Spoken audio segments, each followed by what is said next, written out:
Muy buenas tardes, bienvenidas, bienvenidos a la Casa de América, al anfiteatro Gabriela Mistral de la Casa de América para este evento Argentina, 40 años de democracia, 1983-2023. Un saludo muy cordial a todas las autoridades que nos acompañan, al expresidente del Gobierno español, José Luis Rodríguez Zapatero. Presidente, bienvenido siempre a esta tu casa. Por supuesto, al embajador de la República Argentina en España, a Ricardo Alfonsín. Embajador, por fin estamos en este día.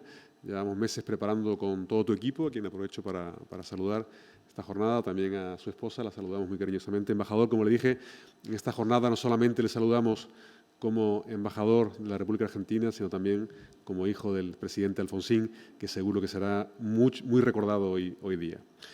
Al primer secretario general iberoamericano, Enrique Iglesias, al defensor del pueblo, Ángel Gabilondo, a la secretaria de Estado y directora del CNI, Esperanza Casteleiro, al secretario de Estado de Memoria Democrática, Fernando Martínez, al secretario general de la OI, Mariano Jabonero, a la decana de la Facultad de Ciencias Políticas y Sociología de la Complutense de Madrid, Esther del Campo, al profesor de Teoría Política de la Complutense, Javier Francé, a los embajadores, embajadoras de países latinoamericanos que nos acompañan, de otros países europeos, cuerpo diplomático, cuerpo consular, a los presidentes de la Comisión de Asuntos Exteriores del Congreso y del Senado, diputados, diputadas, senadoras, a la colectividad argentina en Madrid que nos acompaña, una bienvenida muy especial, muy calurosa de la Casa de América, hoy sin duda la Casa de Argentina. A todos ustedes, bienvenidas, bienvenidos. Los vínculos, las relaciones, la cooperación entre España y Argentina han sido ejes fundamentales de la actividad de la programación de esta institución de la Casa de América desde nuestra creación hace ahora 31 años, en 1992, intentando contribuir desde aquí, desde nuestra sede, desde este fantástico Palacio de Linares, a que las cuestiones que entrelazan esa relación tan diversa, fluida, rica, fructífera entre España y Argentina, sean mejor entendidas, mejor comprendidas, mejor analizadas a uno y otro lado del Atlántico. Muchos de los que están aquí hoy, los que nos acompañan en este conversatorio, han sido y siguen siendo parte esencial de esas relaciones entre España y Argentina, en realidad entre España y todo el mundo iberoamericano, ese espacio iberoamericano que nos vio nacer hace 31 años. Y encuentros como los de esta tarde nos ayudan a seguir favoreciendo ese diálogo, ese intercambio de experiencias y el apoyo a proyectos comunes, lo que es el objetivo central de esta institución. En concreto, hoy celebramos, conmemoramos, recordamos la vuelta de la democracia argentina, un momento trascendental en la historia del país, por supuesto, en la historia de su sociedad, de su ciudadanía, pero un momento fundamental para el conjunto de la región y, en realidad, para todo el mundo democrático. La llegada al gobierno del presidente Raúl Alfonsín como presidente de la Nación el 10 de diciembre de 1983 daba comienzo a estos 40 años, tras unos negrísimos años, 40 años de entendimiento, de diálogo, de modernidad, en la que todos los amigos de Argentina hemos podido ver cómo se ha convertido en un referente para la región, para el continente y también para el mundo. La restauración democrática en Argentina estuvo además acompañada por su compromiso con la memoria, con la verdad y con la justicia, con la búsqueda de alianzas, de entendimientos dentro de su ciudadanía, en su propia sociedad y también dentro de la comunidad internacional. Un ejemplo de responsabilidad, de perseverancia en circunstancias no siempre fáciles para lograr el bien común de sus ciudadanos. Un reflejo de cómo aunar a todo un país desde las semejanzas y también desde las diferencias. Este conversatorio queremos va a ser una oportunidad para analizar más a fondo, más en detalle, cómo fue, cómo ha sido, cómo sigue siendo ese proceso democrático argentino, su evolución, su historia, sus valores éticos, su constante lucha, su constante búsqueda de los derechos humanos, por velar a la sociedad civil, a sus instituciones. Por todos esos motivos, es un placer, un enorme placer para esta institución, para todo el equipo de Casa América, albergar este encuentro. Encuentro que además concluye una semana, me van a permitir que cite algunos de los eventos de esta semana, que resumen muy bien lo que es la actividad de esta Casa de América y que entronca perfectamente con esta actividad de hoy día. El lunes tuvimos al presidente de la Comisión de la Verdad de Colombia, presentando aquí el informe de la Comisión de la Verdad. El martes tuvimos al presidente Lula hablando de sus 3-4 meses de gobierno y de lo que está haciendo por la integración regional y por el papel de Brasil de América Latina en el mundo. Hoy, embajador, conversamos sobre la democracia argentina, algo que, como usted sabe, los que estamos aquí, y diría yo que toda la sociedad española lo considera también como algo propio. Así que bienvenidas, bienvenidos a la Casa de América, como decía, hoy más que nunca también la Casa Argentina. Muchas gracias.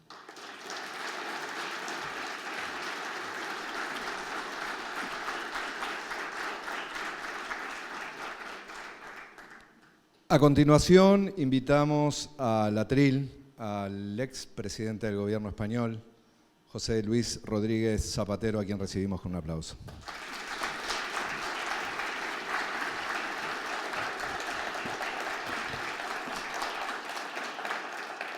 Muchísimas gracias, embajador, por el honor que representa para mí intervenir en este acto. Pensaba por qué me han invitado a este acto, a la inauguración, y creo sinceramente que tiene una explicación, y es mi devoción confesada por Argentina, por ese país siempre cerca de lo imposible. Ese país que nos ha dado grandes lecciones en favor de la democracia y de los derechos humanos. Ese país que 4 décadas después puede presentar al mundo, a Latinoamérica, al sistema internacional de defensa de los derechos humanos, quizá la tarea más audaz, más valiente, más decidida en favor de la libertad y en favor de la dignidad de las personas. Sea Argentina, muy probablemente, el país ejemplo en defensa de la memoria, de la verdad y de la dignidad. Querido embajador, cuando Argentina recuperó la democracia en el año 83, yo tenía 23 años, pero una implicación política ya total. Y tengo el recuerdo de ese momento lleno de emoción y de esperanza. Tengo el recuerdo del presidente Alfonsín tomando posesión en un día histórico. El presidente Alfonsín, un hombre cabal, un hombre de bien, un hombre que llevó la dignidad a las instituciones y a la conciencia ética y civil de Argentina. Reconocer, querido Gabilondo, querido defensor, querido filósofo, es algo más que volver a conocer, ¿verdad? Reconocer es detenerse, es pensar en lo que hemos aprendido de alguien, de los mejores. Y estoy convencido que Latinoamérica, las democracias y Argentina le debemos tanto a Raúl Alfonsín. Llegó a presidente y dejó el país para siempre en democracia, embajador. Ese es mi recuerdo, mi memoria y mi homenaje a Raúl Alfonsín. Y 40 años después tenemos el privilegio de tener de embajador, es como un vínculo del destino en España a su hijo. Nos sentimos orgullosos de tu padre. Nos emocionamos con tu padre, con Argentina y con la democracia en pie que logró poner. Gracias, embajador.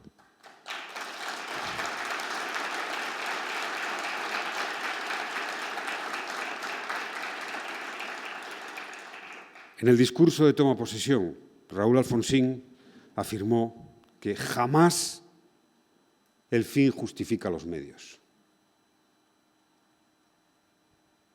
Es la gran lección de la superación de los autoritarismos y del nacimiento o del renacimiento de la democracia.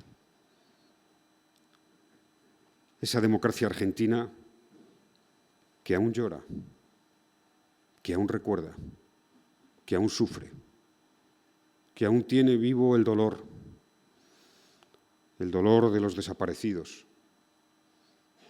el dolor de las lágrimas, el dolor de los niños robados, el dolor de la negación, el dolor de la infamia,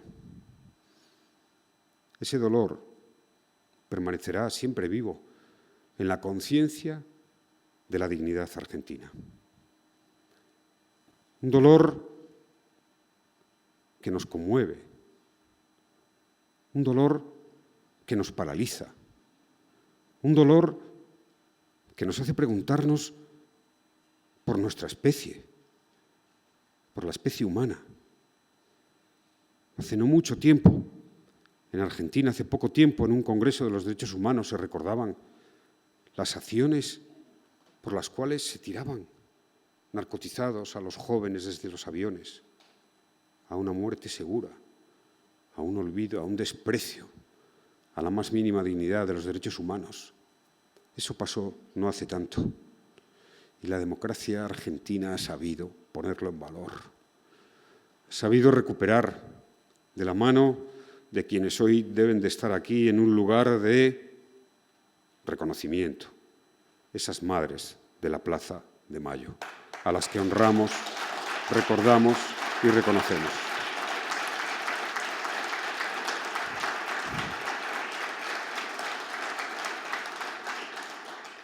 España recuperaba poco antes la democracia que Argentina. Por ello lo vivimos con intensidad, con cercanía. Y España acogió a argentinos como muchos países latinoamericanos acogieron a españoles, en ese ir y venir para protegernos, en ese ir y venir en busca de la libertad. Y lo he repetido, pero Casa América, querido director, que es hoy Casa de Argentina, de América y Casa de la Democracia. María Zambrano dijo que España se descubre desde América. Esa es mi experiencia, mi vivencia.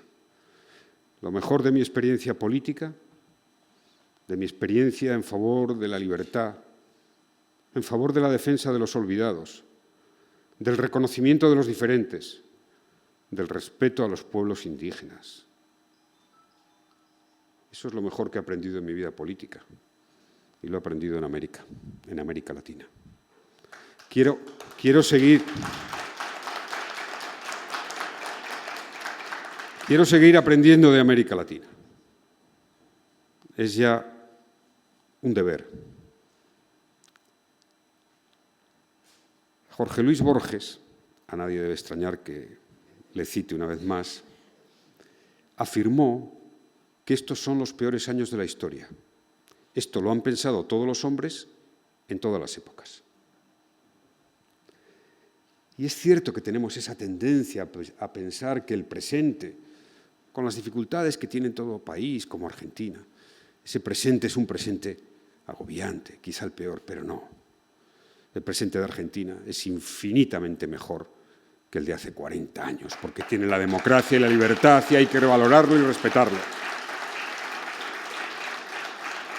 Y quienes intentan allí o en cualquier otro país de las democracias latinoamericanas, que en esos 40 años eran pocas, que habían sufrido dictaduras y que ahora afortunadamente viven en regímenes democráticos, a todos aquellos que pretenden denostar a sus países, sus democracias, sus sistemas, quienes solo esperan agrandar los problemas, ya sean económicos o sociales, debemos recordarle lo que vale la democracia, lo que cuesta la democracia, y a todos nosotros que la democracia es una lucha por la democracia y que la democracia es siempre una promesa abierta.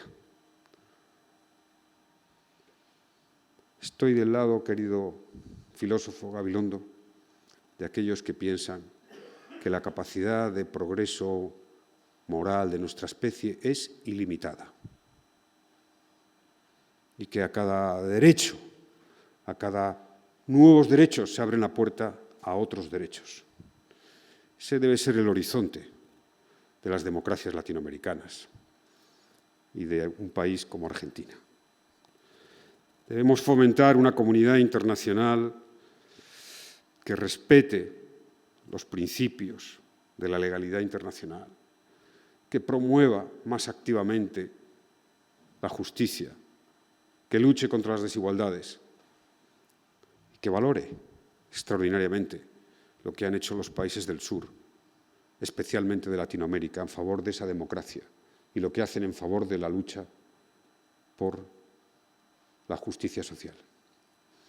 He expresado en estos últimos años que mi mayor esperanza de futuro para la comunidad internacional, para un futuro de un equilibrio en el sistema internacional, nace de América Latina, de su vitalidad, de su juventud, de sus movimientos sociales, de su afán por sociedades más justas.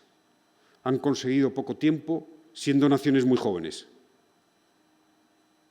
y han logrado grandes conquistas en pocas décadas de libertad y democracia, porque estuvieron sometidas a dictaduras. De Argentina hemos aprendido cosas. El secretario de Estado de Memoria Democrática, que está con nosotros, sabe que la memoria es un deber permanente, que una democracia es más perfecta cuanto más es capaz de conocer la verdad de la historia.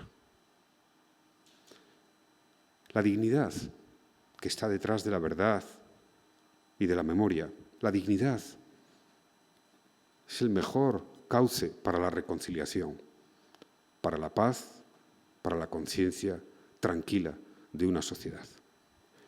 Yo me siento muy orgulloso de que el Gobierno de España esté completando esa perfección democrática con la Ley de Memoria Democrática. Ley que escuchó y leyó mucho de lo realizado en Argentina. Y, por tanto, este acto es un acto justo y que nos renueva ese afán ético, ese afán de la dignidad, esa reconciliación con nuestra especie, que es a veces capaz de lo peor, pero también de lo mejor. Un poeta argentino, ilustre, Juan Gelman, afirmó que lo peor de la desmemoria no era el olvido, sino la injusticia. Por la justicia que el presidente Alfonsín, que los presidentes argentinos en democracia han intentado llevar a su país al corazón de esas Madres de Mayo, a la dignidad de los olvidados y de los desaparecidos, por esa Argentina en la que creemos firmemente, por esa Argentina a la que admiramos, de la que queremos seguir aprendiendo. Este acto de recuerdo de esas 4 décadas nos llena de fuerza, de convicción. No es por ello, pero yo mañana vuelvo a Argentina, viajo a Argentina a seguir aprendiendo de ese gran país. Gracias, embajador.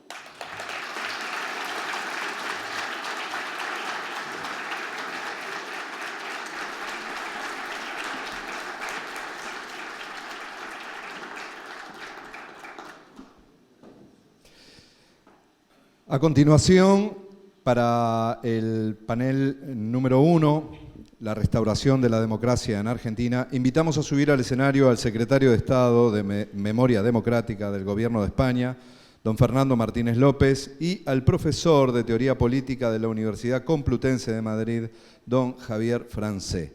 Los invitamos a pasar, por favor.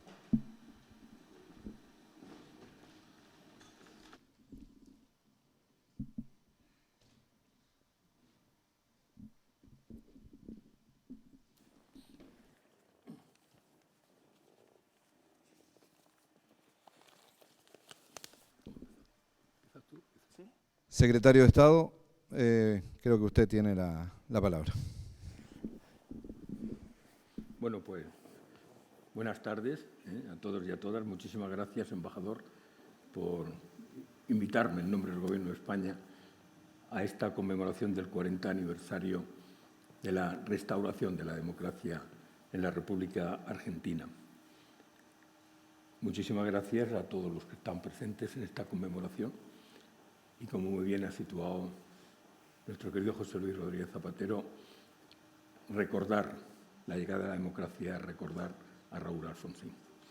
Todos lo tenemos en la mente y cuando hablamos de 40 años estamos hablando de muchas cosas, pero fundamentalmente de la lucha por la libertad, la lucha por la memoria, la lucha por la reparación, por la justicia, por la dignidad, que supo imprimir en esos primeros años para reorientar definitivamente la situación de las dictaduras militares hacia una situación democrática.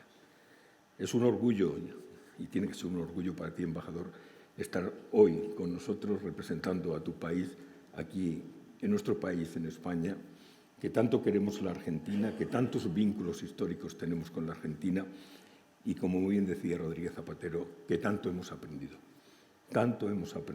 de la República Argentina. Yo acabo de llegar prácticamente también de la República Argentina hace unas semanas y hemos estado viviendo directamente todos los procesos que han ocurrido de la memoria en Argentina, desde prácticamente la caída de las dictaduras militares, con el célebre juicio en el que siempre tengo que recordar a Julio Strasera, que era un gran amigo mío y que tuve la posibilidad de traerlo a España, traerlo a Madrid, a unos congresos que hacíamos precisamente de memoria. Y nos estuvo contando todos los elementos que hicieron posible entrar jurídicamente para poder juzgar a la cúpula militar. Así es que este acto de hoy es un acto muy importante para los argentinos, pero es muy importante no solamente para Argentina, recordar 40 años de restauración de la democracia. Es importante para todos los países democráticos y especialmente para España. Y digo especialmente para España porque ambos países hemos construido la democracia, nuestros sistemas democráticos, con un gran esfuerzo. Un gran esfuerzo confrontando la larga sombra de las dictaduras militares crueles, criminales, terribles, haciendo no otra cosa que tratando de construir unos sistemas y unos modelos democráticos que evidentemente nos están sirviendo para aprender unos de otros. Unas dictaduras militares que crearon, hicieron posible muchas víctimas que hoy se merecen el respeto, se merecen el reconocimiento y se merecen la reparación. Yo creo que hay una cuestión muy importante y es crucial en estos momentos. No podemos olvidar nunca de dónde venimos, no lo podemos olvidar. Y no los podemos olvidar en un momento en el que acechan peligros reales a los sistemas democráticos. Y no lo podemos olvidar en estos momentos en los que diversas formas de totalitarismo están apareciendo no solamente en países lejanos, en Europa, y están apareciendo también aquí, en España. Y no lo podemos olvidar porque tenemos un deber. Antes lo apuntaba José Luis, y un deber es de mimar y de proteger las democracias, porque es un tesoro enorme tener la democracia, inmenso, pero también puede ser frágil. La libertad nos ha costado muchísimo ganarla, consolidarla, pero se puede perder en un momento determinado. Desde la Secretaría de Estado de Memoria Democrática hemos estado siguiendo con mucho interés y con mucha admiración todo el proceso de construcción del sistema democrático argentino. Y digo con interés y con admiración desde el punto de cómo se ha ido fraguando desde el punto de vista institucional, pero cómo se ha ido fraguando fundamentalmente en función de los procesos de participación de la sociedad civil. La importancia de la sociedad civil en el proceso de la construcción del proceso democrático argentino, desde el punto de vista institucional, pero desde el punto de vista también de la sociedad civil. Si no hay sociedad civil, si no cristalizan los debates en la sociedad civil, difícilmente alcanzamos la democracia. Yo muchas veces lo pongo como ejemplo en el caso español. Cuando se debate el tema de las élites y quién trae la democracia a España, que a veces nos dicen que son las élites las que traen la democracia a España. Yo digo, sin los procesos de la sociedad civil, de los estudiantes, de los sindicalistas, del movimiento ciudadano, etcétera, no hubiera cristalizado el proceso de la transición y el proceso de la democracia que hoy tenemos. Los actores y las élites también han colaborado de una manera significativa en ello. Y en Argentina, en el proceso de construcción, la sociedad civil desempeñó un papel, bajo mi punto de vista, fundamental.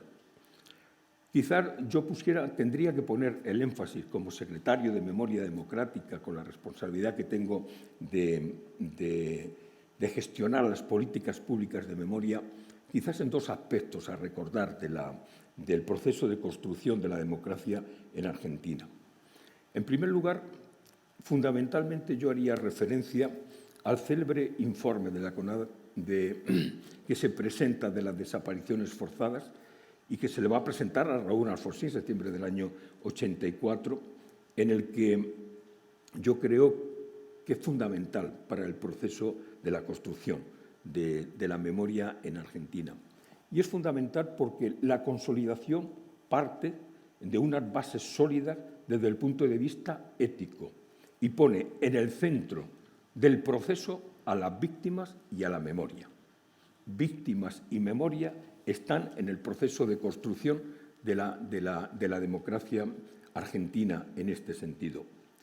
Esa idea del nunca más, del informe Sábato, es una idea muy potente, no solo porque esclarece, es un esclarecimiento de la verdad oficial, de lo que fueron los crímenes de lesa humanidad en Argentina y también lo que sirvieron para los procesos judiciales de las cúpulas militares, sino que además a mí me parece que introduce una serie de elementos que contiene ese informe y que han supuesto distintas tensiones memoriales.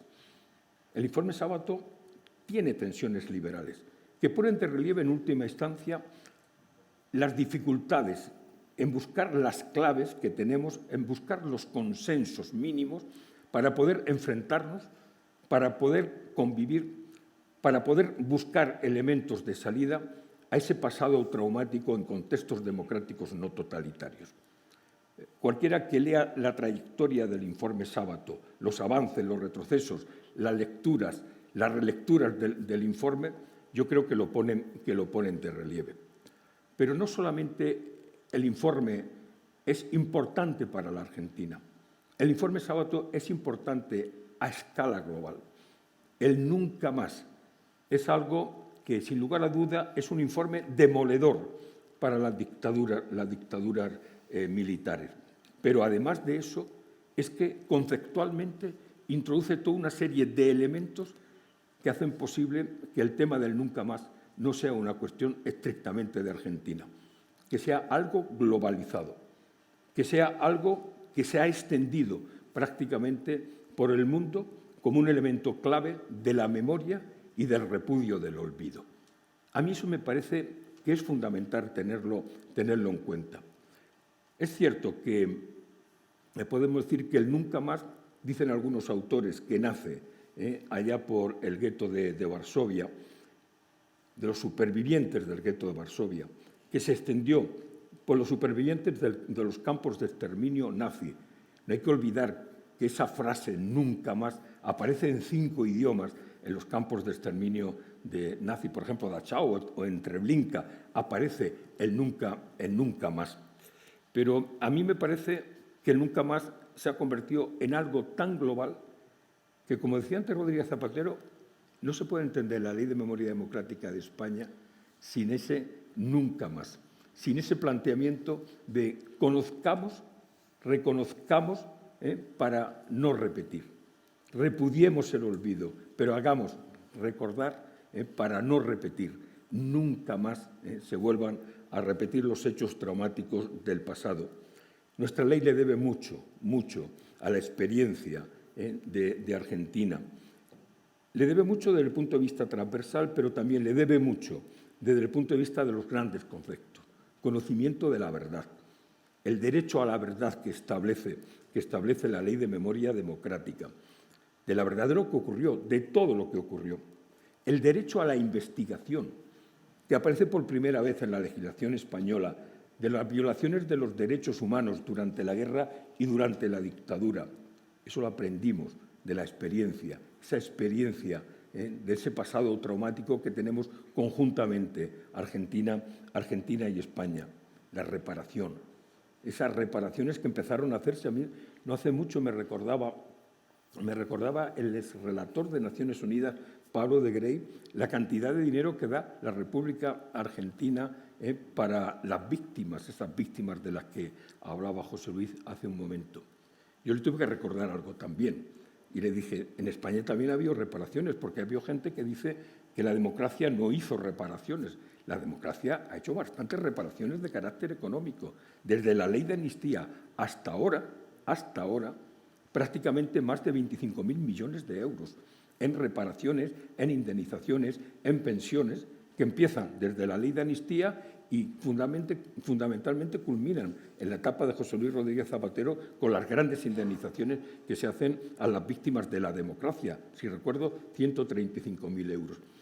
Ya lo habíamos iniciado. Eran elementos conjuntos que nuestra propia democracia había iniciado y que evidentemente aprendimos también muchísimo de cómo perfilarlo, con la experiencia de la República Argentina, con la experiencia de la democracia argentina. Y desde luego también aprendimos otra cosa más, y que sin lugar a duda está estampado en la ley, que son los lugares de memoria. Esos lugares de memoria que Argentina ha sabido tejer como una red de aprendizaje, de cómo se construye un lugar de memoria, de qué es lo que hay que hacer con un lugar de memoria, cómo se vinculan los elementos del reconocimiento con los elementos de la conmemoración y con los elementos de la divulgación. Por lo tanto, me parece que lo que es la ESMA en este momento para nosotros es fundamental. Yo tuve la oportunidad de estar hace poco en la ESMA, y desde luego el carácter memorial, el carácter de museo, es digno de tenerlo en cuenta. Nosotros le hemos dedicado siete artículos de la ley a los lugares de memoria, y tenemos en cuenta fundamentalmente lo que ha supuesto la ESMA, y desde luego desde el Gobierno de España lo hemos apoyado, y los hemos apoyado fundamentalmente para que forme parte del patrimonio mundial de la UNESCO. Dicho esto, yo me quedaría con una cautela, planteando una cautela. Y planteando una cautela que tiene que ver con esa idea de que creíamos que con toda la pedagogía del nunca más teníamos resuelto los problemas que podían aparecer en la sociedad, los problemas y los peligros que podían aparecer. Yo creo que tendríamos que revisar un poco esta idea. Porque si estamos constatando que hay peligros evidentes, que hay divulgación y avance de las ideas del totalitarismo, evidentemente en algo hemos tenido que fallar. Algo más tenemos que avanzar al nunca más que se plantea, que creíamos que con esto ya resolvíamos lo que era la situación pedagógica de combatir las medidas del totalitarismo, posibles peligros totalitarios. Yo creo que es el momento de replantearse muchas cosas, y replantearse especialmente las formas de divulgación, las formas de difusión, estar alerta permanentemente ante los peligros que nos acechan. Y es en ese contexto en el que yo retomaría algunas de las ideas que algunos sociólogos argentinos ya lo están planteando. Es decir, la idea del nunca más es muy potente, pero posiblemente sea ahora mismo insuficiente ante las realidades que tenemos. Hemos visto que el nunca más ha sido retomado por los movimientos sociales de los países latinoamericanos contra la barbarie, contra el olvido y en repudio de todo ello. Pero hoy teníamos que avanzar un poco más. Esa misma idea del nunca más hoy tendríamos que plantearla o redefinirla de otra manera. Yo diría, hoy más que nunca tenemos que estar alerta. Hoy más que nunca. Recogemos toda la filosofía, toda la situación conceptual del nunca más, pero hoy más que nunca tenemos que estar alerta ante los peligros del neofascismo, ante los peligros de avance del totalitarismo y, desde luego, esta idea podía y tenía la oportunidad de comentarla en la ESMA, con quien estaba al frente de Derechos Humanos en la ESMA, y coincidíamos que teníamos que impulsarlo por ahí y tenemos que buscar los nuevos formatos. Puede ser que ya los formatos de conferencia, los formatos de grandes documentales que quedan muy bien, posiblemente no lleguen a la gente joven. Tenemos que buscar nuevos formatos que lleguen a la gente joven, porque la gente joven es fundamental para mantener la democracia, para proteger la democracia, para mimar la democracia. Y tenemos que buscarlo, por tanto, nuevos formatos que posibiliten llegar con los temas de la memoria. Nunca olvidemos una cosa, nunca olvidemos que el olvido es incompatible con la democracia. Nada más.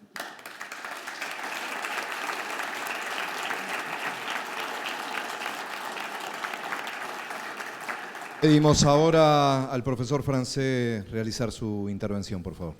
Bueno, muchas gracias. Bueno, ante todo, muchas gracias al embajador Ricardo Alfonsín, a la Embajada y a la Casa de América por la invitación. Me gustaría aprovechar esta intervención para pensar cuál ha sido el mayor logro de estos 40 años de democracia en Argentina, pero también cuál sería la mayor deuda, digamos, o la tarea pendiente. Me parece que el mayor logro, vamos a empezar por las buenas noticias, me parece que el mayor logro es nada más ni nada menos que haber conseguido excluir la violencia y la muerte como recurso político, digamos, ¿no? Los que tuvimos la suerte de vivir aquellos años sabemos, digamos, las esperanzas que habíamos puesto en esa posibilidad, y hoy parece ganada, pero costó mucho lograrla. Me parece que ese logro es más, en un sentido se puede pensar más como consecuencia que como causa en sí misma. ¿En qué sentido digo? Me parece que la democracia argentina en esos años, hacia el 82, 83, empezaron a coagular, digamos, algunas tendencias tácitas e insensibles que se venían dando en los últimos años, en las últimas décadas, de convergencia entre dos sectores, sobre todo, que no habían podido justamente construir una comunidad política compartida. Básicamente, entre el 55 y el 72, podríamos decir que el gran problema de la Argentina fue que no había logrado tener una comunidad política compartida, básicamente por el antagonismo entre peronistas y antiperonistas. Pero hacia fines de los años 60 comienzan a darse acercamientos entre los dos líderes principales de ambos sectores, podríamos decir, el presidente del radicalismo, Ricardo Balbín, y el líder del peronismo, Juan Perón. Se dan algunos hitos muy importantes, como la Hora del Pueblo en el año 70, como los encuentros en el restaurante Nino, la invitación de Perón a Balbín en Gaspar Campos. Y hay un hecho, quizá un momento que sintetiza muy bien todo esto, que es el propio discurso de Balbín ante el féretro de Perón. Eso se corta con la dictadura, se corta de manera brutal, como todo, digamos, pero a la vuelta hacia el fin de la dictadura, 82-83, otra vez, y otra vez de una manera, muchas veces como se dan las cosas políticas, de una manera tácita y no inadvertida en un aspecto, comienza a retomarse esta tendencia. Me parece que ahí me cuesta decirlo sin emocionarme. El discurso de Raúl Alfonsín fue fundamental, el triunfo mismo de Alfonsín fue fundamental para esta reapertura de esta tendencia, pero después también la presencia de los líderes del peronismo en los balcones de la Casa Rosada en Semana Santa del 87, Cafiero, Luder, Manzano, y otros hitos que se van anudando, digamos, el propio homenaje que se le hace a Raúl Alfonsín en la Casa Rosada por Cristina Kirchner y Néstor Kirchner, y luego, como cerrando el círculo, mágicamente, a veces la política entrega estas cosas hermosas, el discurso de Cafiero ante la tumba del propio Alfonsín, ¿no? que de algún modo era un espejo de aquel discurso de Balbín frente al féretro de Perón. Me parece que esto coagula y cómo fue posible llegar a esto. Bueno, creo que justamente ahí, en un sentido, la dictadura, digamos, con todo su horror, digamos, logró, digamos, retrasar una frontera y poner del mismo lado a aquellos que antes se veían como antagonistas y casi como enemigos, ¿no? Y pasaron a ocupar un lugar común y pasaron a tener el gran contraejemplo. La dictadura condensó todo aquello que no queríamos, ¿no? Que no queríamos ser, que no queríamos volver a vivir. Entonces, bueno, me parece que todo esto coaguló en cosas que ya se han dicho, los derechos humanos como valor ético-político, como fundamento ético-político de la democracia. Y creo que eso ha permitido esta duración inédita de 40 años ininterrumpida, ¿no?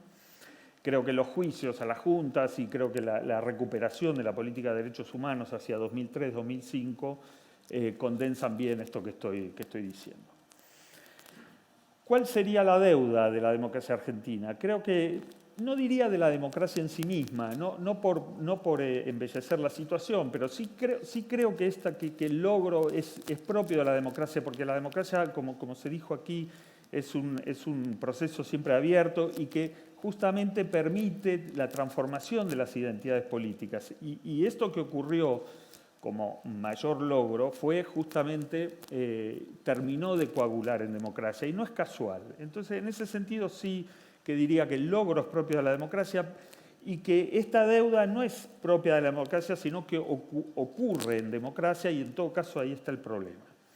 La deuda para mí es la gran desigualdad social que hay en Argentina, ¿no? Sabemos todos muy bien que la ciudadanía social, digamos, el estado de bienestar, significó una transformación muy grande en la historia política de Europa y del mundo hacia fines del XIX, principios del XX, pero no fue solamente una institución, sino que puso en marcha un fenómeno, un principio filosófico, teórico político muy potente, que es la idea de que las comunidades políticas se hacen cargo de la vida de sus miembros, digamos, ¿no? No es poco esto, digamos, ¿no? Por diversos motivos, Argentina ha tenido dificultades en cumplir este compromiso en las últimas décadas, ¿no? Y quizá insisto, la tarea pendiente. Curiosamente, en una situación de gran desigualdad social, el discurso hegemónico, digamos, sobre la cuestión social en Argentina está, digamos, dominado por discursos neoliberales, ahora libertarios, conservadores, etc. Creo que hay dos síntomas de esto. Un síntoma es que parece que en Argentina todo el problema de la cuestión social se concentra exclusivamente en la cuestión de la pobreza. Y no en la cuestión de la desigualdad. La pobreza es un subproducto de la desigualdad, no es una causa en sí misma, digamos. Una democracia que se propusiera exclusivamente terminar con la pobreza podría ser compatible con un Estado que no fuera un Estado social de derecho, sino que simplemente se contentara con que no hubiera excluidos y pobres, pero que luego podría convivir con una gran desigualdad social.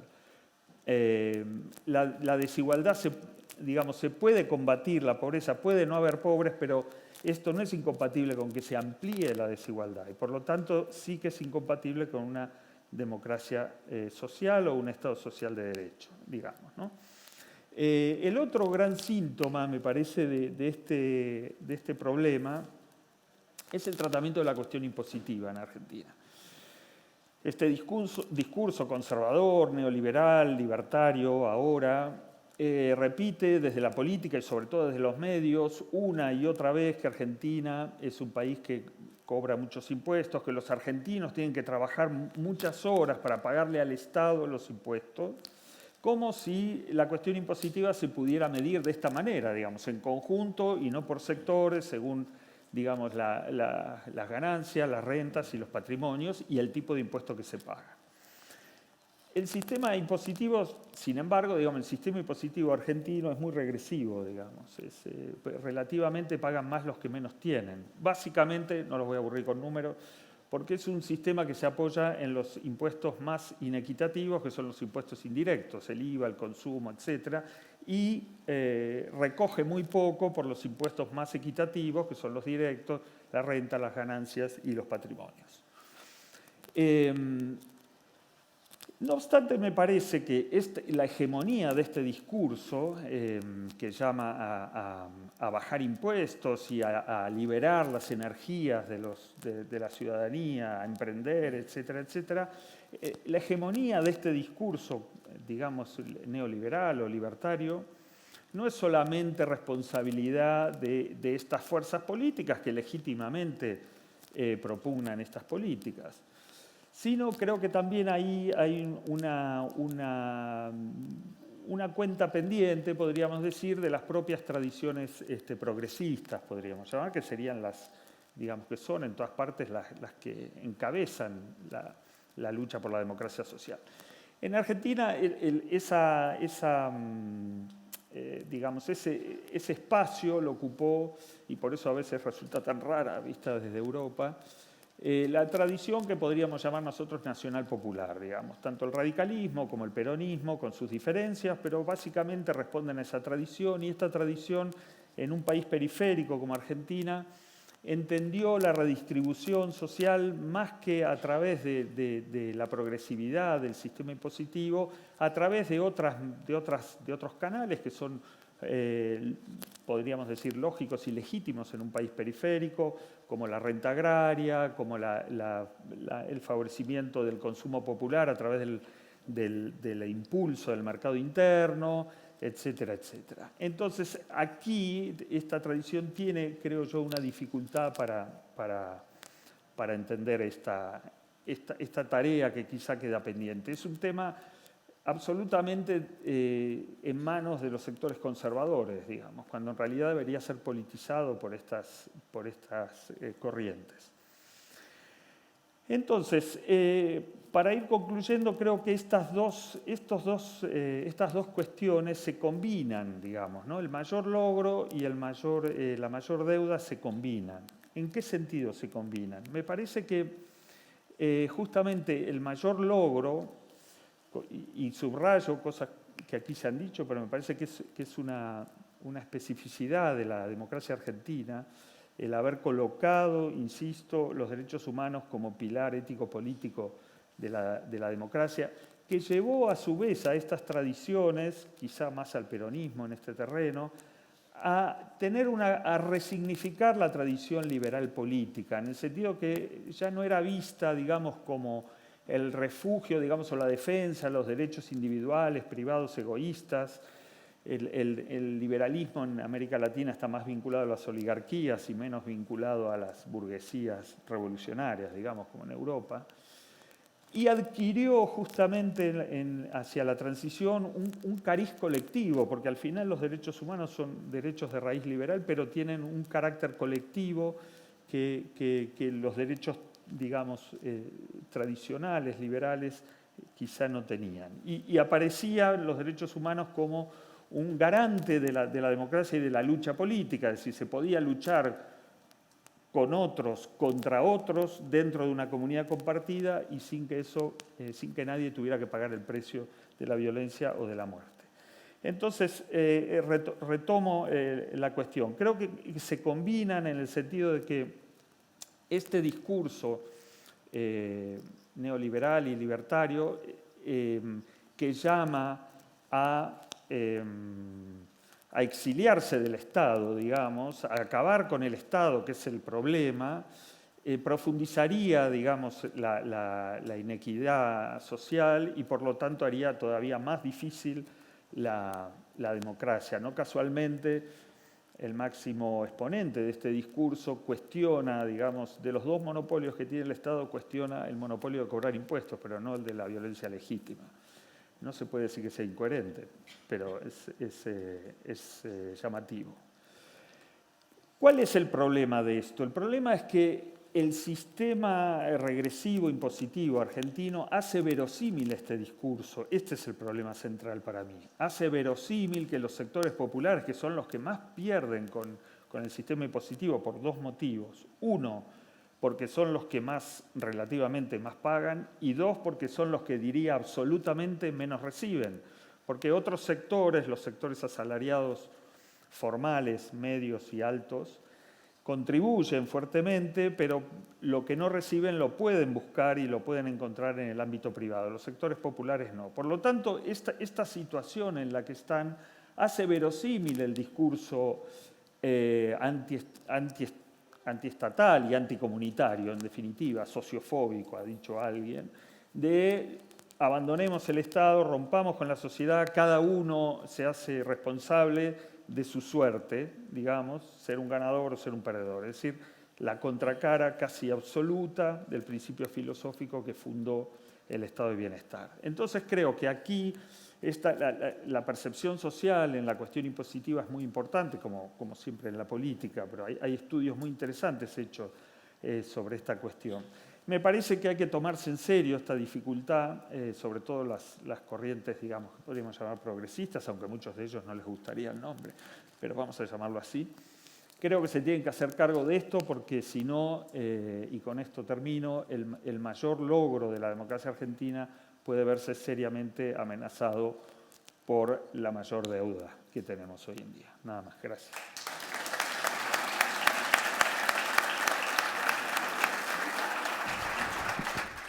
Muchísimas gracias, profesor. Muchísimas gracias, secretario de Estado. Les pedimos ahora simplemente, vamos a armar el segundo panel. Así que muchísimas gracias por participar. Un aplauso, por favor, para los participantes.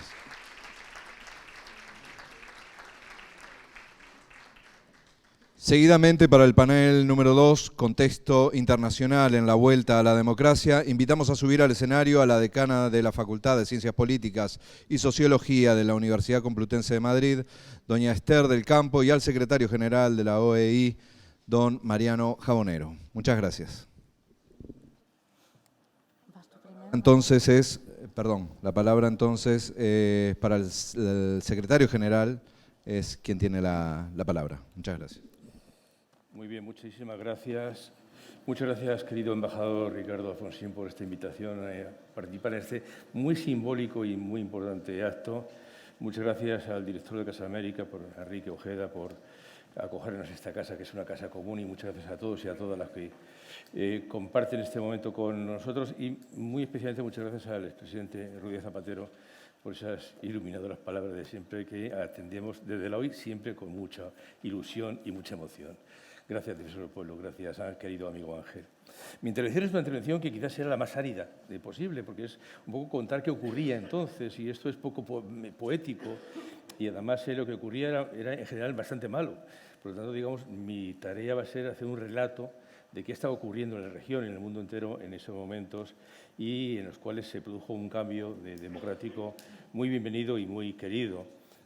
Yo era un poco mayor que usted, presidente Rodríguez Zapatero, tenía ya 29 años entonces, y sí que recuerdo en ese momento, con 29 años, que tenía muchos amigos argentinos que habían venido huyendo, buscando libertad, buscando tal. Y fue ahí el comienzo de una larga amistad también con América, y muchos de ellos compartíamos trabajos, ilusiones, foros, debate, música, muchas cosas, y era buena gente que tuvo que salir de su país, porque su país no estaba bien. Y mi recuerdo histórico personal es muy personal, con todos aquellos con los que compartí muchas conversaciones, muchos debates, muchas ilusiones. Vivíamos entonces en una situación de la Guerra Fría. Me parece que esto es de otro mundo. La Guerra Fría era una gran guerra de bloques, Estados Unidos y Rusia por otra parte, que competían en marcar influencias en zonas del mundo, e influencias que marcaban además bajo un proceso armamentístico muy fuerte. Era, digamos, un crecimiento armamentístico con nuevas armas más complejas, más mortales cada vez más. Pero era ese el entorno. Aquí en Europa, digamos, el debate era OTAN y Pacto de Varsovia. Todo aquello era muy complicado y con una situación de enfrentamiento o pseudoenfrentamiento constante. Las políticas occidentales, yo creo que en aquel momento con América Latina tenían una doble orientación y una orientación de influencia-vigilancia.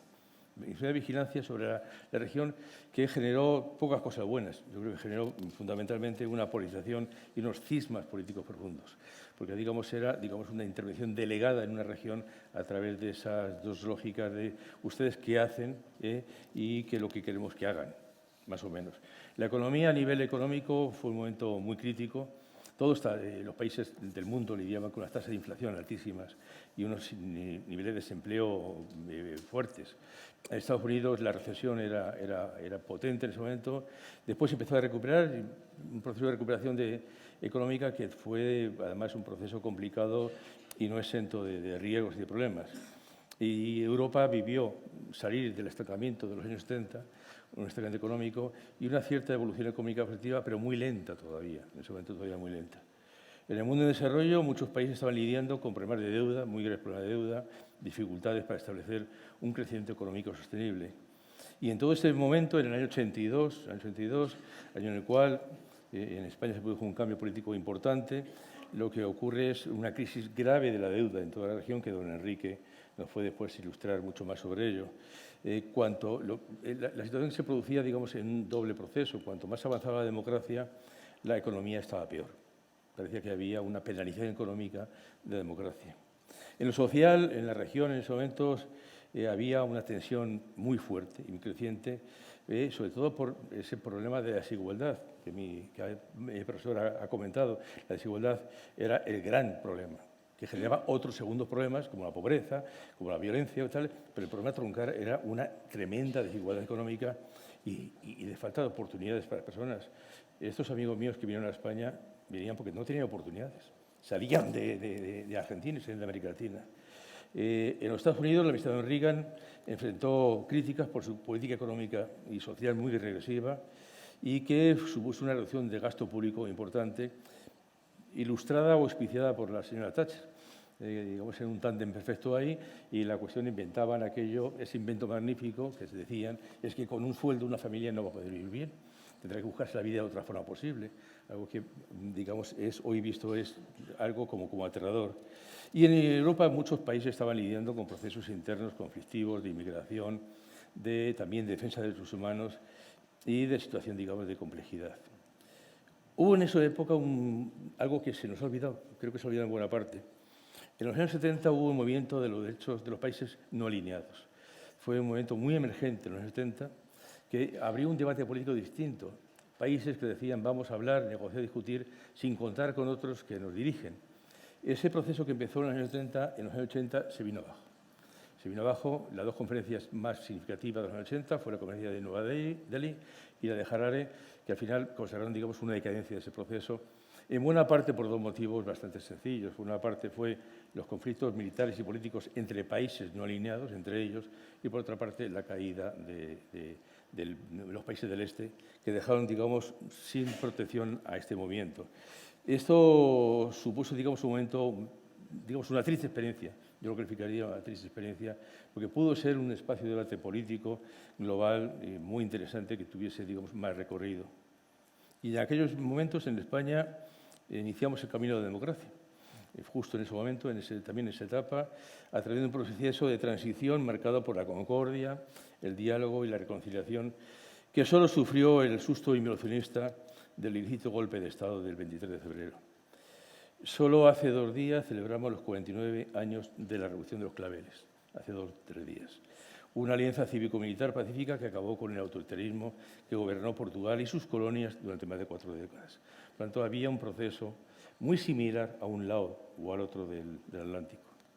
En América Latina voy a hacer el acta notarial bastante triste, que ocurría en aquella época en todo. En el plano político, la mayoría de los países vivían dictaduras o sistemas autoritarios, militares o civiles. Todos ellos vivían esa situación con un creciente desapego y malestar de sus ciudadanos. Entonces, en ese proceso, muchos países empiezan, digamos, a iniciar caminos de transición democrática a través de movimientos sociales, e insisto también en lo que se decía antes, sin estos movimientos sociales no hubiese habido final feliz. ¿Cuál es la situación país por país? Bien, Argentina, 1983, 40 años hace hoy, termina una dictadura militar que se inició en el año 76, que causó miles y miles de muertos. Es una realidad del caso de Argentina. Y además, con una situación económica cada día peor. Cada día peor. Las dictaduras que vienen a resolver problemas de la ciudadanía al final los empeoran, siempre. Es que no tienen, digamos, ninguna justificación en ningún sentido. En Bolivia, ¿qué ocurría? Pues estaba gobernada por una dictadura militar que había estado en el poder desde el año 1980. El país estaba en una situación económica límite en cuanto a su situación de inflación y de pobreza. La dictadura se mantuvo hasta el año 1982 con unas elecciones democráticas. Y en Brasil estaba gobernado por una dictadura militar que había estado en el poder del año 1964. Por fin ayer tuvimos por aquí al presidente Lula. Es otro mundo, otra futura, otra mirada, no tiene nada que ver con aquello, gracias. El país estaba enfrentando una lenta transición hacia la democracia, pero con una situación de violencia tremenda. Chile. En Chile, el dictador Pinochet estaba en el poder desde el día 11 de septiembre del año 73. 50 años conmemoramos este año del golpe de Estado de Chile. 50 años. A pesar de una presión internacional increíble y legítima, Pinochet seguía en el gobierno. Y el país se encontraba en una situación igual de difícil economía, de inflación y desempleo. Colombia. Colombia vivía una intensa violencia política, como ha ocurrido muchísimo tiempo en el país, de este querido país, entre la guerrilla, paramilitares, con un altísimo nivel de impunidad y con miles de desapariciones y asesinatos. A pesar de ello, el país tenía un sistema democrático que tenía que convivir o lidiar con esa situación de violencia exacerbada en Colombia. Y Ecuador estaba gobernada por una junta militar que había tomado el poder en 1982, otro más, en el que también la situación económica del país era muy difícil, muy complicada y de la mayor inestabilidad social. Y en Paraguay, un proceso histórico. En el 1983, en Paraguay, también estaba gobernada por una dictadura militar, la de General Stroessner, que empezó en el año 1953, un año después de que yo naciese. Con altas tasas de inflación y de pobreza, la dictadura se mantuvo hasta el año 1989. El recorrido es largo. En Perú estaba gobernada por una junta militar que había tomado el poder en 1980. Con el país se encontraba en una situación económica difícil, con las tasas de inflación y desempleo. La junta se disolvió en 1985, cuando se celebraron unas elecciones democráticas. En Uruguay, allá al lado, estaba gobernado por una dictadura militar que había estado en el poder desde el año 1973. El país también se encontraba en una situación social y económica límite. En Venezuela, en 1973, estaba gobernado por el presidente Luis Herrera Campins, quien había llegado al poder en 1979 en unas elecciones consideradas como relativamente libres. A pesar de la existencia de un sistema democrático, el gobierno de Herrera Campins se enfrenta a una serie de desafíos y tensiones políticas muy graves que continuó después con el tiempo. En resumen, para aquellos que no tienen memoria, eso es lo que había en América. Y para aquellos que tenemos vida actual, eso es lo que hay hoy, que es otra cosa diferente. Hay regímenes democráticos de forma generalizados. Las democracias pueden ser más o menos perfectas o imperfectas, pero en este momento tenemos democracias que, por supuesto, son perfectibles. En la cumbre de CELAC, en enero, en Buenos Aires, el presidente de Colombia, Petro, hizo una referencia que fue como muy personal y muy directa. Dijo que él tomó las armas en su país, él combatió en el 19, y que su presencia activa combatiente tiene unos orígenes que pueden ser, y él situó en el golpe de Estado de General Pinochet. Aquello nos sacó, aquello provocó una reacción que algunos optamos por la vía del combate militar. Con lo cual, como decía en una entrevista a CNN Julio Gestoso hace años, Hugo Chávez le decía al periodista, dice, usted es la causa. Y el presidente Chávez dijo, no, yo no soy causa de nada, yo soy la consecuencia. Fue como muy gráfico y muy directo. Lo del presidente Petro, combatiente del M-19, es la consecuencia de un proceso que injusto y tal.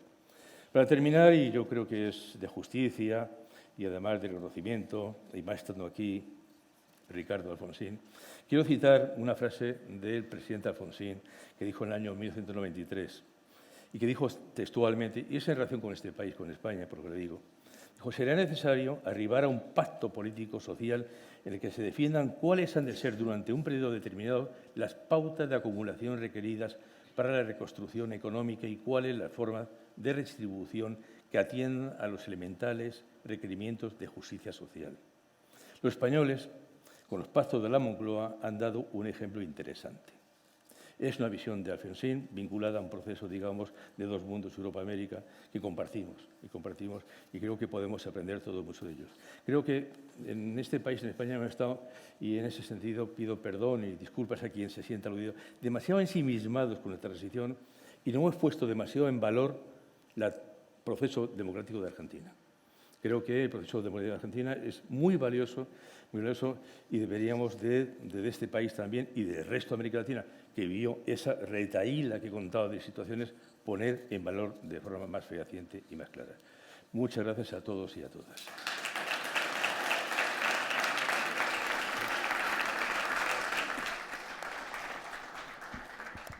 Invitamos a continuación a la decana Esther del Campo a realizar su intervención. Muchas gracias. Bueno, en primer lugar, quiero agradecer al embajador Alfonsín y a la embajada por la invitación y, por supuesto, a Casa de América por acogernos hoy aquí.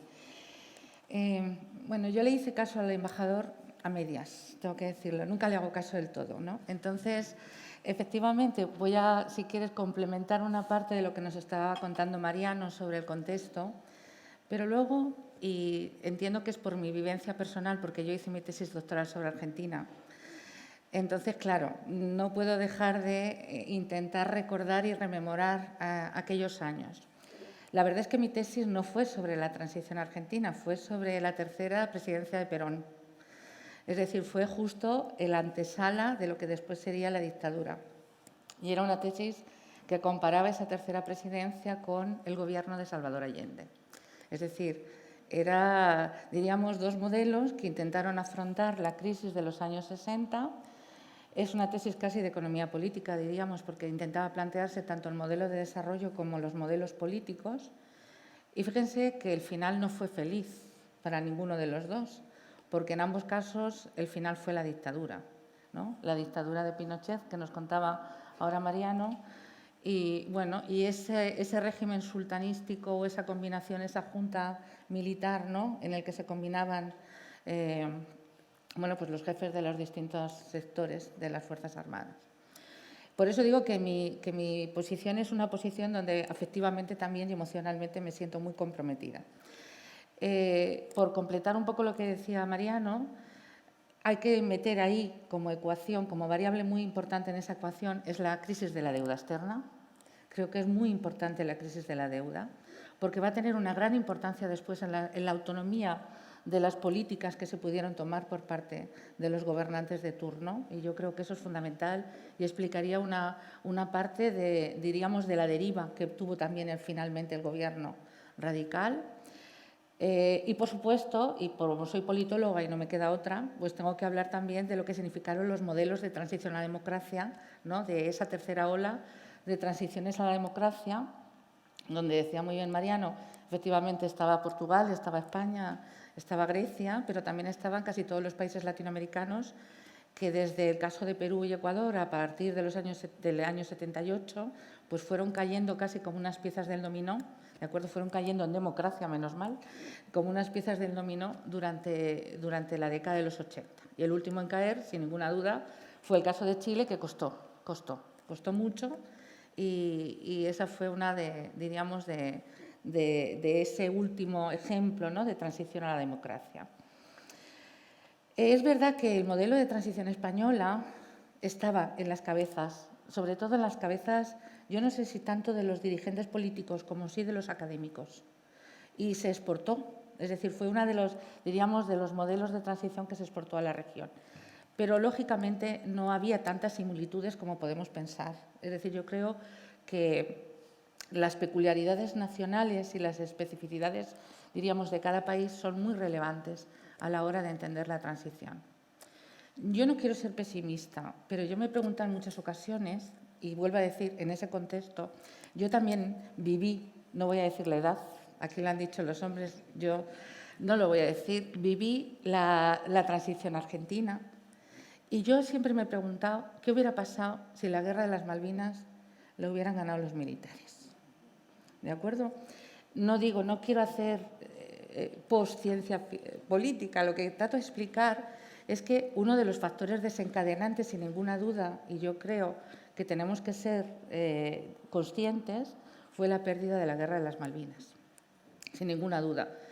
Y claro, eso posibilitó que quizás la transición argentina fuera tan peculiar, porque en los otros casos de los países próximos, Uruguay o Chile, lo que pasó fue una transición negociada, donde de alguna manera el debilitamiento que se había ido produciendo de los regímenes militares dio paso a un proceso de negociación más o menos abierto o más o menos competitivo, donde los diferentes actores se iban posicionando para esas primeras elecciones. Y eso no pasó en el caso argentino, porque la descomposición, es decir, el régimen se cayó a plomo. Es decir, la pérdida duró 2 meses y 12 días o 10 días, ¿no? Yo creo que la guerra de las Malvinas, y el régimen efectivamente de repente empezó a tambalearse. Es verdad que el contexto económico era muy malo también, es verdad que el clima de represión y los desaparecidos era voz populi y todo el mundo estaba de alguna manera. Es verdad que los militares, si recuerdan, el gobierno de Viñone intenta reaccionar, intenta sacar adelante una ley de pacificación que es absolutamente ridícula, vamos a decirlo así, y es verdad que finalmente se convocan elecciones, pero eso hace que realmente el proceso de transición sea un proceso de transición muy peculiar. Las elecciones, de acuerdo, tienen lugar el 30 de octubre del 83 y si miramos, por ejemplo, las encuestas de opinión, que ahora son tan importantes, yo creo que no hay que hacerles caso, porque según ellas el ganador era Italo Luder. No sé si lo recuerdan. Y de alguna manera, claro, la victoria del presidente Alfonsín fue una sorpresa generalizada. Ganó con el 51,75% de los votos. Efectivamente, aquello fue de nuevo un hecho casi inesperado, porque realmente lo que se esperaba era la continuidad del peronismo, ¿no? Era la continuidad del proyecto político anterior que había sufrido, ¿de acuerdo?, que estaba antes de la llegada de los militares. Pensando en ese contexto, vuelvo a mi historia personal y de alguna manera, cómo contábamos nosotros aquí, en la Facultad de Políticas y Sociología de la Complutense, el proceso de transición. Y yo recuerdo una clase en la facultad, era una clase de geopolítica, vamos a decirlo así, de relaciones internacionales, y nosotros estábamos año 84 muy enfadados, porque pensábamos que el presidente Alfonsín no estaba haciendo lo que debía. Creíamos sobre todo que estaba siendo, perdóneme, Ricardo, un poco timorato, sobre todo en las relaciones cívico-militares, porque creíamos que tendría que haber tenido mucho más empuje. Nos estábamos equivocando. Es decir, es verdad que las cosas ponen un poco, es decir, el contexto y la perspectiva nos ayuda a repensar. Por eso, cuando yo tenía que hablar hoy, dije, ¿y por qué no hablar efectivamente de las relaciones cívico-militares? Como punto, donde el presidente Alfonsín fue absolutamente, por una parte, juicioso, vamos a decirlo así, no era remilgos lo que tenía, sino que eran prevenciones jurídicas para hacerlo bien, ¿de acuerdo? Y por otra parte sí tuvo el empuje necesario para poder sacarlo adelante. Y efectivamente, si nosotros pensamos, por ejemplo, yo recuerdo analizar la campaña electoral de Alfonsín, había 2 cuestiones que salían repetidamente. Por una parte, la deuda social y la defensa de los derechos humanos. Eso estaba permanentemente en los discursos. Y por otra parte, lógicamente, aparte de su carisma, había un componente refundacional de la democracia. Esto es muy, muy importante también. Hablaba de la democracia como un valor ético superior, intentando, hablaba antes el profesor francés, de construir o reconstruir esa comunidad política. Y eso está presente en esos primeros discursos. Para acabar con algo que decía él, el pasado inmoral y la violencia, que eran 2 de los elementos que condicionaban. Bueno, no les voy a contar lo que significaron las relaciones cívico-militares, lo difícil que fue todo ese proceso de negociación, pero podemos decir hoy en día que de todos los países de América Latina, Argentina es el que sin ninguna duda hizo las revisiones más profundas y los cambios más notables para avanzar en ese control civil democrático de las Fuerzas Armadas.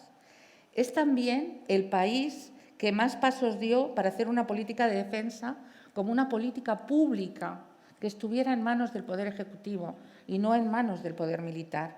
Y es también el país de América Latina en que los militares, en este momento, intervienen menos en la toma de decisiones. Y eso se lo debemos a Raúl Alfonsín, sin ninguna duda.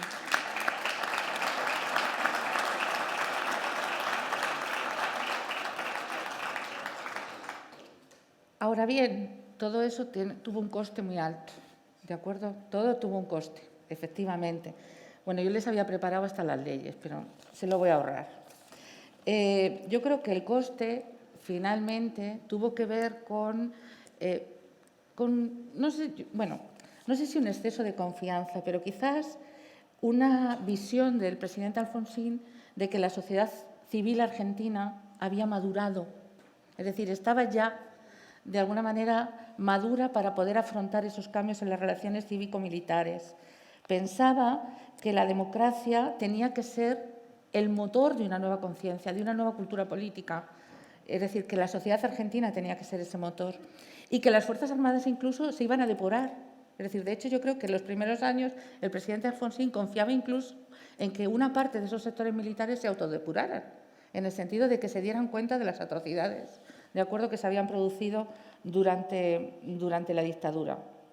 Pero, sin embargo, de acuerdo, esto no fue una tarea fácil y el costo político del proceso judicial fue enorme. Y si ustedes recuerdan, y yo me acordaba de esto, de los levantamientos militares, de las asonadas de los Carapintadas, si recuerdan, Semana Santa, Montecaseros, Villa Martelli, el 3 de diciembre del 90, estás en la cena Menem. Pero bueno, en todo caso, lo que nos están mostrando, ¿de acuerdo?, es la potencia, pero también muestran la resistencia democrática de ese gobierno, ¿de acuerdo?, para enfrentarse.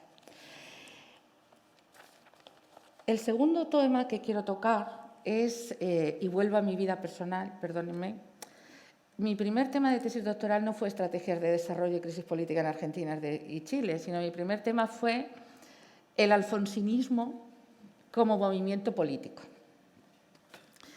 Claro, nosotros estábamos convencidos de que Alfonsín pretendía reconstruir un movimiento político, diríamos, frente al peronismo. Lo ha contado antes también el profesor Francés, esa especie de fractura permanente en la política argentina, peronismo, antiperonismo, ¿no? Y nosotros pensábamos que una de las cuestiones que quería el presidente Alfonsín, a ver, el radicalismo nunca cuajó, perdón, también a los radicales de la sala, pero realmente como movimiento político, es decir, hubo presidentes radicales, pero no tenía la significancia en ese imaginario colectivo, ¿no?, o esa identidad política que podía tener el peronismo. Entonces, ¿por qué no el alfonsinismo? Bueno, la tesis no llegó a buen puerto, tengo que decirlo, pero buscando en mi memoria un ejemplo de sí ese esfuerzo que hizo el presidente Alfonsín, me acordé de la ley Muzi. Ustedes, no sé si lo recuerdan, los argentinos seguramente sí. Y es que uno de los primeros, diríamos, de las primeras ideas que tuvo el presidente Alfonsín ya en el año 1983 para reorganizar el sistema era reordenar las organizaciones sindicales. Y eso es la ley Muzi, porque el ministro de Trabajo de ese momento era Antonio Muzi, que fue uno de los principales mentores y que cuando la ley no pasó, entre otras cosas, porque el radicalismo tenía mayoría en el Congreso, pero no la tenía en el Senado. Perdió por 2 votos. O sea, y Muzi se fue a su casa, ¿de acuerdo? Pero me pareció interesante porque efectivamente mostraba ese esfuerzo. Claro, el presidente Alfonsín no quería el alfonsinismo. O sea, no era, diríamos, un desarrollo, un intento de construir un régimen autocrático. No, lo que quería era que hubiera algún tipo de renovación o de regeneracionismo sindical. Eso es lo que estaba buscando. Y eso es lo que en el fondo planteaba la ley Muzi. Realmente, claro, frente a eso se levantaron todas las organizaciones sindicales, porque una de las cuestiones que planteaba la ley era que por qué no se volvía a elegir de nuevo a toda la dirigencia sindical de todas las organizaciones sindicales argentinas. Y eso no fue. Está claro que ese proyecto radical, ¿de acuerdo?, que ratificaba la personería gremial para el sindicato más representativo, pero habría la participación de las minorías que obtuvieran el 25% de los votos, no se pudo lograr. Yo creo que eso, por supuesto, tuvo también una consecuencia y el coste político fue brutal. 13 paros generales. O sea, yo no sé si hay algún gobierno que sea capaz de soportar entre 1983 y 1989 13 paros generales. Por eso digo que ahí yo, y vuelvo a decir lo mismo, el éxito no fue tanto, pero sin embargo creo que de nuevo vuelve a mostrar el talante político del presidente Alfonsín, ¿no? Intentando generar ese tipo, diríamos, de apertura. Él hablaba de juridización, de búsqueda de la legalidad fundamentalmente. Y quiero terminar con mi última imagen de esa década de los 80, porque también viví en vivo y en directo la elección de Carlos Menem. Y ese también fue, yo diría que una experiencia vivencial interesante. El gobierno de Alfonsín, efectivamente, bueno, en un contexto, hablábamos antes de crisis de la deuda, no tenemos que olvidar que la década de los años 80 está marcada por un montón de reformas económicas de carácter estructural a las que se ven obligados los gobiernos de turno, y también le pasó a Alfonsín, y también le pasó a Brasil, y le pasaron prácticamente a todos los países de la región que tuvieron que afrontar estas reformas. Nos encontramos además con un proceso inflacionario brutal, que los argentinos están acostumbrados, pero realmente desde el punto de vista, cuando uno cuenta la hiperinflación, por ejemplo, del año 89, es brutal. Y todo eso, de nuevo, repercute inmensamente y tiene un coste político inmediato. Bueno, pues la recomposición de fuerzas, lógicamente, dentro del peronismo. Les voy a ahorrar todo, diríamos, los problemas y los conflictos internos para la elección, ¿no?, del candidato, permitió efectivamente la victoria de Carlos Menem en esas elecciones. Y mi último recuerdo es el temor de yo diría, no sé si llamarlo burguesía citadina, pero sí de una cierta, diríamos, pues clase media, vamos a decirlo, de Buenos Aires, ante lo que iba a pasar esa noche, donde cientos de camionetas con cabecitas negras en la parte de atrás iban a invadir Buenos Aires. Bueno, lo que pasó esa noche finalmente, efectivamente, fue que hubo una gran fiesta popular en la Plaza del Obelisco, ¿de acuerdo? Y lo que mostró también, y yo creo que es algo muy importante, es que hubo alternancia, ¿no? Es que hubo alternancia. De alguna manera, el gobierno de Raúl Alfonsín dio lugar, o dio paso, más que dio lugar, al gobierno de Carlos Menem, y efectivamente eso también, con luces y sombras, vuelvo a decir, no voy a juzgar ahora el paso siguiente, pero permitió hablar de que la democracia argentina se fue institucionalizando, se fue instalando. Y no solo se instaló en esas instituciones que se fueron gestando en esa primera etapa, sino que se instaló fundamentalmente en una cultura política que había estado sometida durante buena parte del siglo XIX y buena parte del siglo XX a constantes golpes de Estado. Y, por lo tanto, pensar en estos momentos en que cumplimos 40 años de democracia en Argentina y que tenemos efectivamente un control civil-militar que le debemos a Raúl Alfonsín y que tenemos, de alguna manera, procesos de alternancia política, pues entonces yo creo que es algo positivo y que redunda sin ninguna duda, ¿no?, en que podremos venir otra vez, como no he dicho mi edad, dentro de 40 años, a celebrar los 80 años de la democracia argentina. Muchas gracias.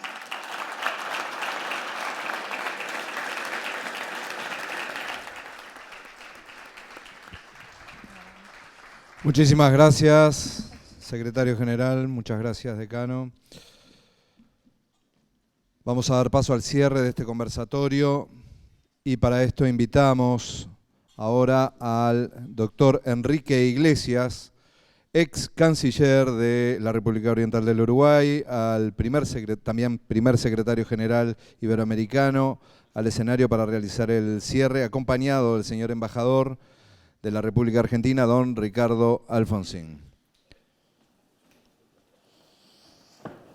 Don Enrique Iglesias, tiene usted la palabra.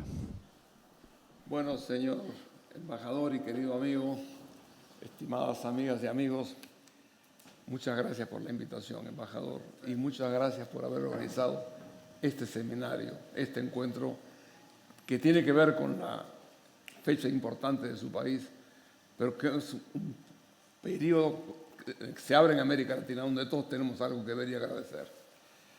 Yo le quiero, hemos oído exposiciones estupendas, comenzando por el presidente Rodríguez Zapatero y los demás que han hablado. Yo había preparado un largo discurso que en este momento se volvió ocioso y además hay que terminar. Quiero decirle lo primero, que se lo quiero agradecer como amigo de la Argentina, pero como uruguayo. Alguna vez le sentí decir al presidente Dualde que la Argentina tenía en el Uruguay a sus hermanos y en el resto de América Latina a sus primos hermanos. A nosotros nos gustaba mucho eso, nos parecía muy bien, y a mí personalmente. He tenido toda mi vida con familia y con amigos entrañables con los que se encontraba su padre, con quien tuvo largos años trabajando desde el Uruguay con las políticas comunes que hicimos durante varios tiempos en la democracia uruguaya. Yo quiero decirle que a mí me parece que todo lo que se ha dicho aquí orienta un poco la reflexión a la importancia que tuvo esta fecha del año 1983 en la Argentina. Fue muy importante y tenía escrito aquí algunas de las palabras que dijo el presidente Raúl Alfonsín en momentos de conocerse la noticia, que fueron realmente muy emocionantes y que las seguíamos todos en todos lados porque formaban parte de algo nuevo que llegaba. 2 años después llegó la ley de democracia en Uruguay. Y 2 años después él se presentó ante el Congreso uruguayo para hablar en ocasión del 25 de mayo, que es una fiesta que tenemos compartida con los argentinos, sobre lo que significaba el retorno a la democracia. Yo creo que cuando uno mira lo que significó el inicio de estos 40 años, tenemos que cosechar un poco todo lo que hemos venido aprendiendo en ese periodo de tiempo. Yo me tocó ser burócrata internacional y burócrata nacional, de manera que lo hablo como burócrata, no como especialista ni cientista político, que no lo soy. Pero sí he vivido un poco la importancia de la política y la importancia de los cambios que tuvieron lugar en nuestra América Latina en todo este tiempo. Digo, lo primero es un poco el papel de los partidos políticos. Aquí los especialistas nos lo han hablado, pero en cierta manera yo creo que es muy importante recordar que el partido político es el eje de una democracia. Y si una cosa demuestra exactamente la historia de la democracia, es la necesidad de repensar que los partidos políticos son fundamentales para eso. Digo esto porque en los últimos tiempos han aparecido algunas reflexiones de que frente al fracaso de los partidos políticos debe gobernar la sociedad civil. No, la democracia la gobiernan los partidos políticos y sus gobiernos. La democracia civil entra en el proceso a través de los partidos, se expresa y de alguna manera se construye en esa forma un punto de opinión sobre el cual construir las políticas nacionales. Los partidos políticos en América Latina están pasando momentos difíciles. En algunas partes yo le diría que se han suicidado y eso nos está creando grandes problemas para salir del problema. Problemas para superar los momentos actuales, que precisamente la falta de líderes políticos en distintos países que nos permitan asentar la posición de partidos que nos saquen del pozo. Entonces, lo primero que deja esta experiencia de 40 años es cómo el país ha podido mantenerse con sus problemas, sus dificultades, que lo sigue teniendo, pero que tiene una democracia activa donde los partidos políticos juegan un papel importante. Bueno, eso es fundamental. Yo creo que el primer tema que me parece que tenemos que recordar con mucha importancia. Lo segundo, yo diría también que juntamente con eso se agrega otro problema al momento que estamos viviendo. Estamos en un momento de transformación fundamental en el mundo. Estamos en un cambio de época. Estamos dejando atrás la Pax Americana, que tuvo 75 años, y entramos en otra cosa muy complicada, donde ciertamente vamos a tener que reflexionar sobre qué significa esos cambios en un mundo en donde están apareciendo nuevos valores, nuevas civilizaciones, en el diálogo internacional que tenemos que de alguna manera incorporar a nuestra forma de visión occidental de los problemas políticos del mundo. Yo creo que de alguna forma todo ese periodo de cambios revolucionarios en el mundo son más que cambios de época. Estamos entrando en cambios un poco civilizatorios. Están entrando a jugar civilizaciones, comunidades que no tuvieron participación en la construcción de este llamado mundo occidental al que pertenecemos. En todo ese campo, los partidos políticos deben enfrentarse a una enorme cantidad de desafíos que tenemos. Hoy en día el desafío de las comunicaciones, de las relaciones internacionales, de los nuevos problemas de los poderes fácticos que escapan a la acción política. Bueno, en ese campo, la necesidad de pensar que los partidos políticos deben ser capaces de entrar e intervenir en ese proceso con acuerdos fundamentales es básico. Es decir, de alguna manera, más que nunca, yo destacaría la necesidad de que los partidos políticos tengan capacidad de asumir la complejidad de este momento con acuerdos que sean capaces de acordar en lo fundamental para avanzar hacia adelante y superar los problemas que nos plantea no solamente el país, sino los cambios que están teniendo lugar en el mundo en todos los planos. Y la tercera reflexión es un poco más vinculada a la necesidad de mirar hacia adelante en este momento con un sentido de tipo comunitario en América Latina mucho más intenso que el que tenemos. A mí, le confieso que me entristece el silencio de América Latina en las relaciones internacionales. Afortunadamente ahora el presidente Lula está asumiendo una función importante, pero yo creo que de alguna manera nuestra región debe jugar un papel mucho más importante en los asuntos internacionales. ¿Por qué? Porque forma parte de la comunidad internacional, tiene una gran experiencia política, buena y mala, pero forma parte de un conjunto de valores a los cuales queremos rendir de alguna manera tributo y con los cuales tenemos que participar activamente en la construcción del mundo que vendrá, que va a ser muy complicado. Por eso que de alguna forma yo diría, además de partidos, además de elementos que permitan manejar la realidad interna con acuerdos fundamentales, el tercer elemento es devolverle a América Latina o darle a América Latina el peso que debe tener en la construcción del mundo que se está gestando. Digo esto porque me siento incómodo ya de viejo al ver un poco ese silencio y me complace ver que en este momento comienzan a aparecer lideranzas que quieren jugar un papel importante. La reunión que va a tener aquí en el mes de julio la Unión Europea con América Latina es una oportunidad. Dicho esto, yo quería simplemente culminar leyendo algo que traía, que eran las palabras que dijo mi gran y querido amigo Sanguinetti en el acto de despedida de su padre. Y yo me voy a permitir leerlo, es muy breve, pero creo que resume en cierta manera un sentimiento muy profundo que yo comparto. Dijo el presidente Sanguinetti: no se podría escribir la historia de la democracia argentina sin su figura y su lucha, sin su vigorosa oratoria implacable contra los violentos y los prepotentes. Su paso por el gobierno es una bisagra, un antes y un después, entre una Argentina de cuartelazos, rebeliones y golpe de Estado y la Argentina institucional que se sostiene luego de haber pasado por diversas difíciles pruebas. Más allá de su peripecia política, sin fisuras en sus convicciones democráticas, sin repliegues en su conducta, en la perspectiva del tiempo se nos agranda también más que nunca. El ejemplo humano, al que como todo político, la mirada distante le suele nublar su real naturaleza escondida detrás del ruido de los episodios. Hoy lo sentimos en esa otra dimensión, la del hermano entrañable, la del amigo fiel y jovial, siempre afectuoso, que permanecerá para siempre en nuestro recuerdo agradecido. Muchas gracias.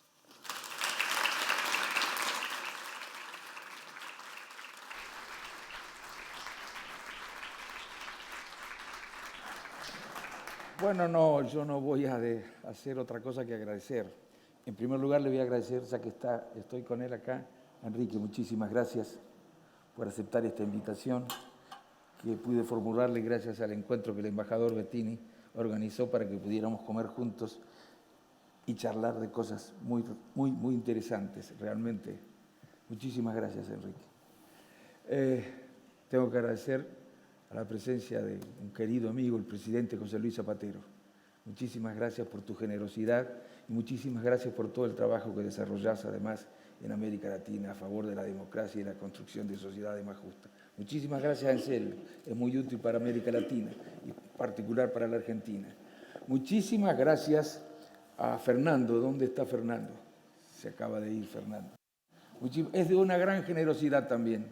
Y no voy a contarles por qué digo esto de que es de una gran generosidad, porque sería largo. Pero muchísimas gracias. Transmítansela a Fernando por siempre estar presente cada vez que lo llamamos y por atendernos con una amabilidad realmente que bueno, me genera un gran afecto también por Fernando, ¿no? Muchísimas gracias. Muchísimas gracias a Javier, querido, muchísimas gracias.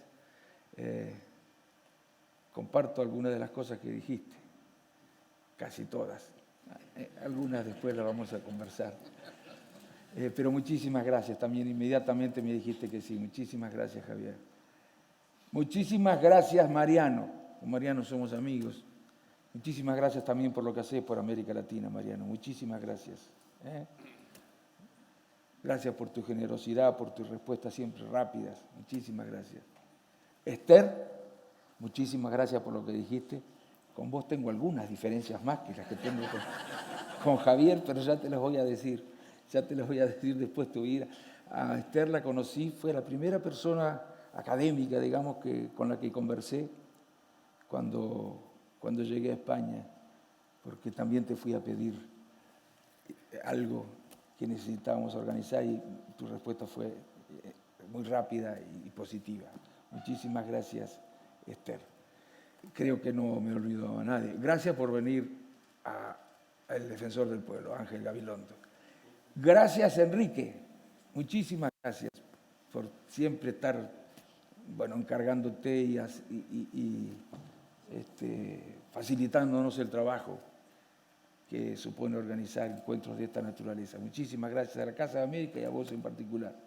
Y muchísimas gracias a la Embajada, realmente.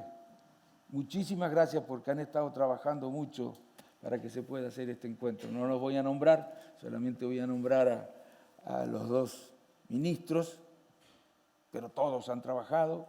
Voy a nombrar a Roberto Bosch. Muchísimas gracias, Roberto, por todo lo que has hecho. Y voy a nombrar a Lara Gesesian. Muchísimas gracias, Lara, también por todo lo que has hecho. Y muchísimas gracias a todos los que están aquí presentes. Muchísimas gracias.